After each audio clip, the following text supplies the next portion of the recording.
This is a story of the wise man Birbal from the Mughal Empire in northern India. And Birbal was on duty, a duty that every member of the court had to fulfill, which was to sit one night outside the emperor's bedchamber, waiting for the tinkling sound of the bell that was kept next to the emperor's bed in case he couldn't sleep. And if a member of the court was on duty, it was their job to go in and entertain the emperor while he tried to get to sleep by telling him a story, a bedtime story. And of course, as Birbal sat there trying to stay awake himself in case he heard the sound of the bell, indeed he heard the sound of the tinkling bell. And so he went in and bowed low, and the emperor said, "Birbal, I cannot sleep, tell me a story."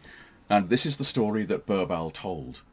Once there was a farmer who had gathered in his harvest, and he had built a grain store, the perfect grain store where everything would be safe. It was sealed, nothing could get in, nothing could get out.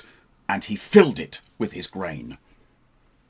I said perfect, but it really wasn't absolutely perfect, because as he built the grain store, he'd missed that up in the corner there was a small hole, a hole so small that only a tiny bird like a sparrow could get in. And the sparrow did get in. The sparrow flew in through the hole, took a piece of grain, and flew out back to its nest. The next day, it flew back to the grain store, through the hole, took a piece of grain, flew out and back to its nest.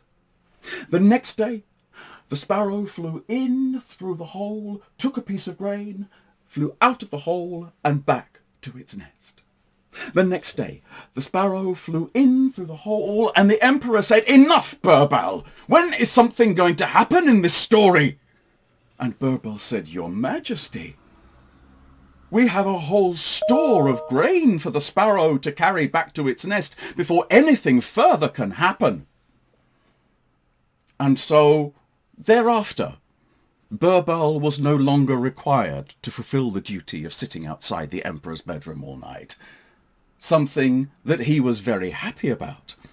And perhaps the emperor enjoyed more exciting stories from the other members of his court.